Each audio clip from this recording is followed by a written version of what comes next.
Your new SSD is 100 times quicker than a spinning hard drive. Same trick that makes it fast gives it 3 ways to fail. And each one erases your files differently. Here is exactly how it works.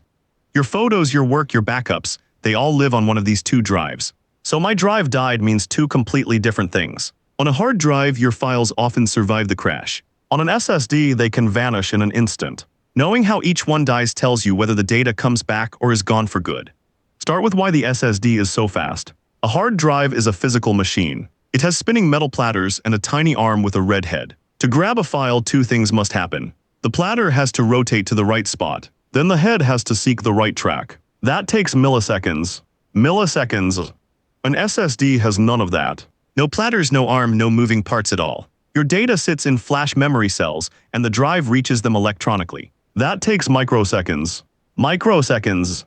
The gap between the 2 is enormous. A hard drive tops out around 100 to 150 megabytes per second. A fast NVMe SSD hits 3,500 megabytes per second or more. Some now clear 7,000. That is the 100 times. What does it feel like? A laptop with an NVMe SSD boots Windows in about 10 seconds. The same machine on a hard drive can take 40 seconds or more. Large files open almost the moment you click. The bits didn't move. That is the whole secret. Nothing physical had to travel to find them. But that missing machinery is exactly what makes an SSD fragile. Here is failure mode 1, wear out. Flash memory works by trapping electric charge in tiny cells. Every time you write to a cell, you wear it down a little. The common consumer type, called TLC, survives only about 1,000 to 3,000 write-and erase cycles per cell before it stops holding charge reliably. A hard drive can be rewritten almost endlessly. An SSD cannot.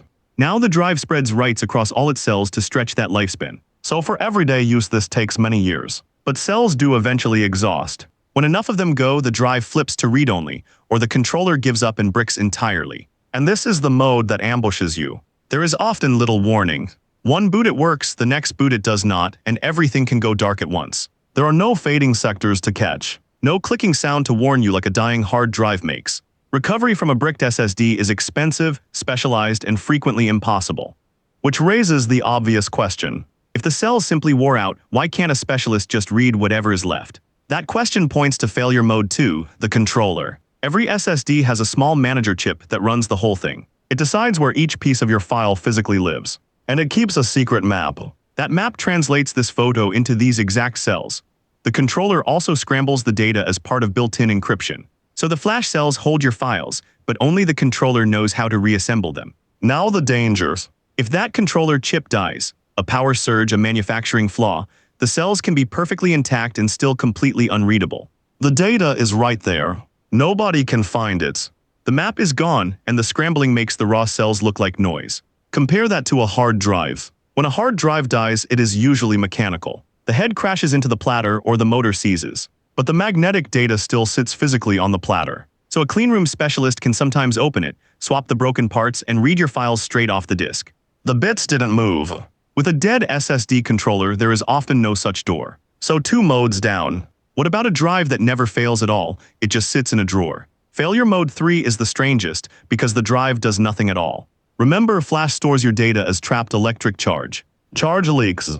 Slowly, quietly, that trapped charge drains away on its own. And it does not need the drive to be running. In fact, it happens fastest when the drive is sitting unpowered. A cold SSD left in a drawer can start losing data in as little as a few months to a couple of years.